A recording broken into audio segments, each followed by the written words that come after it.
Oke, baik. Assalamualaikum warahmatullahi wabarakatuh. Sebelumnya, saya Tatia Kurafa Ayun dengan NIM 202340640517.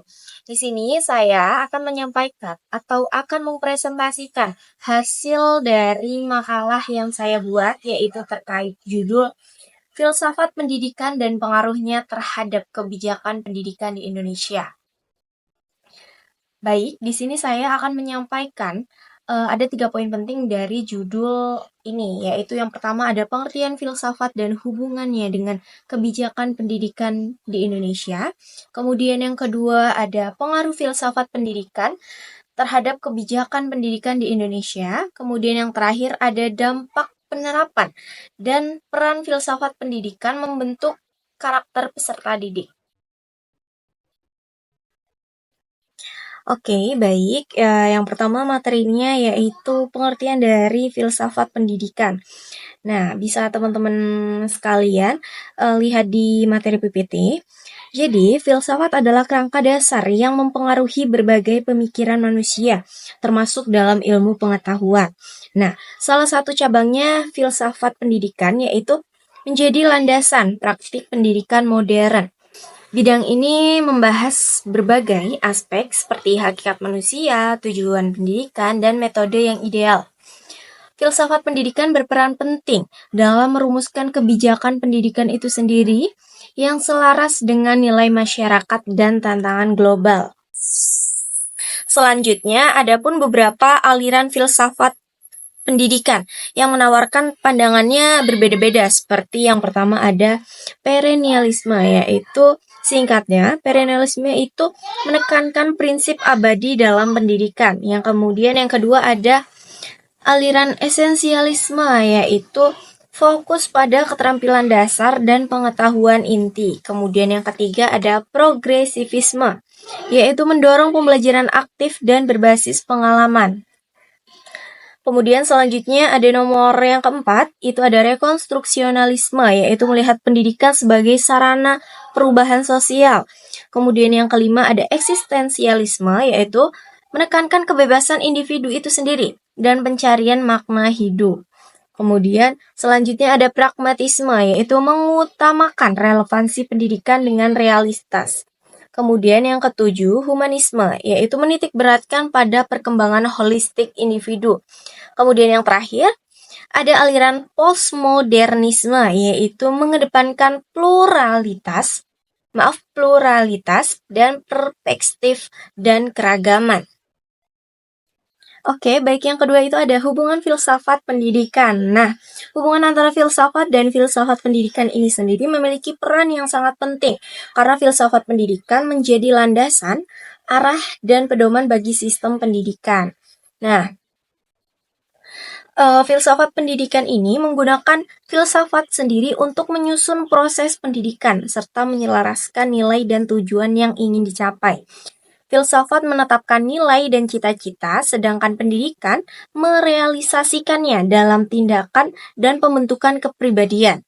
Nah, adapun menurut Kilpatrick, yaitu filsafat dan pendidikan adalah dua sisi dari satu upaya, yaitu filsafat merumuskan nilai-nilai, sementara pendidikan menerapkannya dalam kehidupan nyata. Pendidikan bertujuan mewujudkan nilai-nilai ini melalui pembinaan generasi muda, menciptakan masyarakat berlandaskan filsafat, dan mencapai cita-cita bersama. Dengan ini, pendidikan adalah wujud konkret ide-ide filsafat yang menjadi dasar bagi ilmu, kebijakan, dan lembaga pendidikan. Ya, filsafat pendidikan ini memberikan arah dalam berbagai aspek, di antaranya yang pertama ada menentukan tujuan pendidikan. Maksudnya apa? Kebijakan pendidikan disusun berdasarkan tujuan yang sesuai dengan pandangan filsafat pendidikan. Misalnya jika suatu negara menganut filsafat pendidikan humanisme, kebijakan pendidikan akan berfokus pada pengembangan potensi individu itu secara menyeluruh. Kemudian yang kedua ada menyusun kurikulum. Kurikulum ini dirancang berdasarkan filsafat pendidikan yang diterapkan.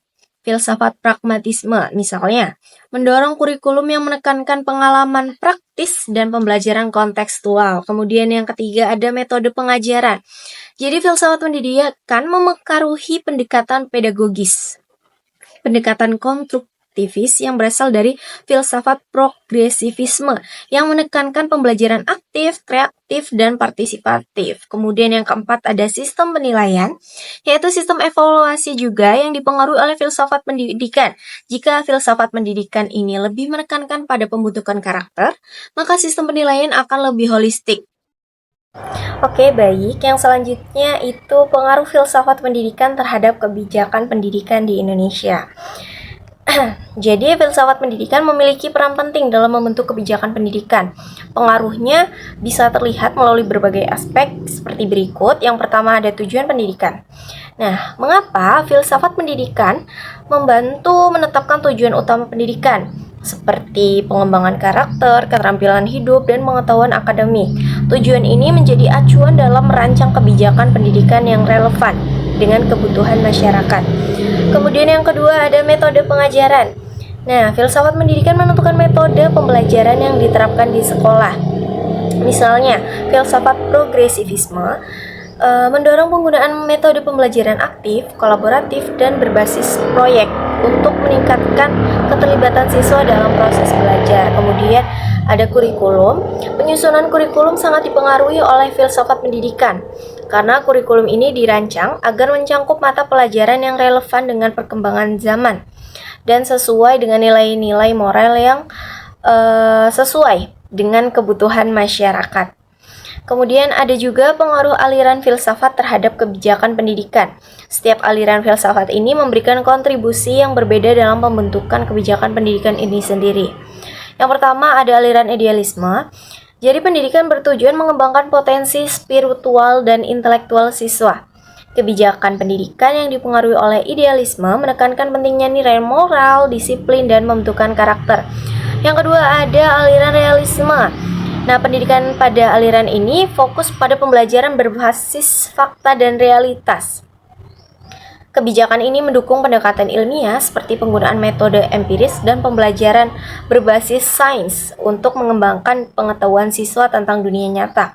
Kemudian ada aliran pragmatisme, yaitu pendidikan ini diarahkan untuk mempersiapkan siswa menghadapi kehidupan praktis. Jadi, kebijakan pragmatisme ini mendorong pembelajaran berbasis proyek dan pemecahan masalah yang tujuannya untuk membekali siswa dengan keterampilan yang aplikatif dan relevan untuk masa yang akan datang.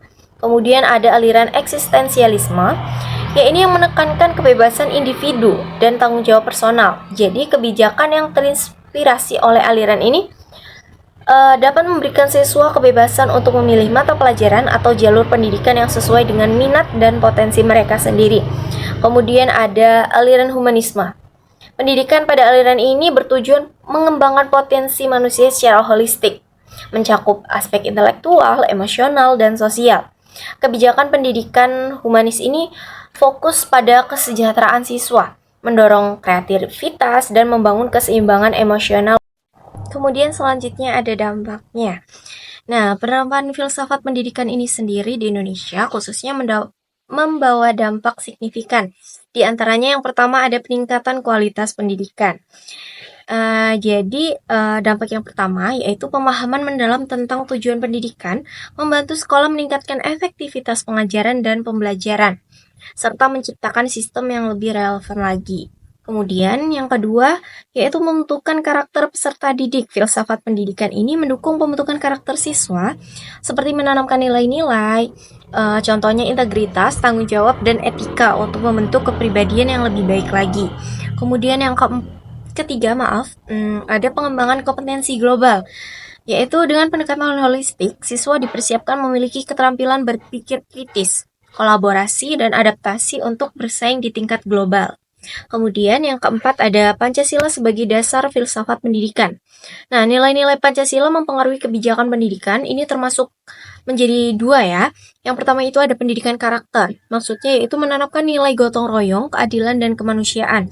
Yang kedua ada kurikulum kebangsaan, yaitu menguatkan cinta tanah air dan toleransi. Kemudian yang kelima ada implementasi kurikulum merdeka.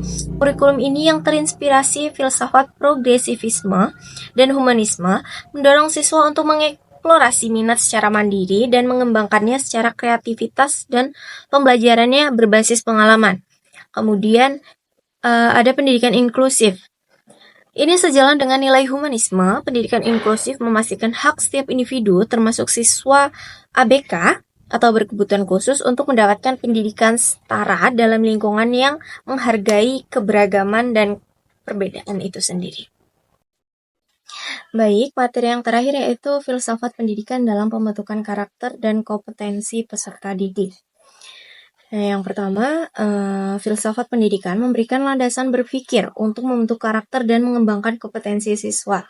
Nilai-nilai dari berbagai aliran filsafat ini membantu menciptakan individu yang berintegritas, tanggung jawab, tangguh, dan kompeten.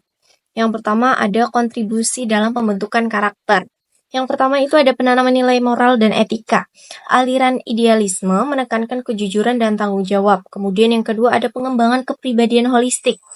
Ini termasuk dalam aliran humanisme yang mendorong empati dan toleransi. Kemudian yang ketiga ada kebebasan dan tanggung jawab. Ini termasuk pada aliran eksistensialisme yang mengajarkan kebebasan diimbangi dengan tanggung jawab. Kemudian ada kontribusi dalam pengembangan kompetensi. Yang pertama ada pembelajaran berbasis pengalaman. Ini masuknya ke dalam aliran pragmatisme karena menekankan pengalaman langsung untuk menambah wawasan dan mengasah keterampilan kritis dan kreatif. Kemudian ada penguasaan pengetahuan ilmiah. Ini masuk ke dalam aliran realisme, yaitu fokus pada fakta dan sains. Kemudian yang ketiga ada kompetensi global. Ini membekali siswa dengan kemampuan komunikasi dan adaptasi untuk persaingan internasional. Kemudian ada juga penerapan filsafat pendidikan kebijakan merdeka belajar. Ini mencerminkan filsafat pendidikan dengan memberikan siswa kebebasan belajar sesuai minat. Implementasi yang dilakukannya melalui dalam proses pembelajaran itu yang pertama ada integrasi nilai dalam kurikulum, metode pengembangan beragam, metode pembelajaran beragam, dan evaluasi holistik. Oke, baik. Mungkin cukup sekian presentasi yang dapat saya sampaikan pada materi ini. Kurang dan lebihnya saya mohon maaf. Saya akhiri. Wassalamualaikum warahmatullahi wabarakatuh.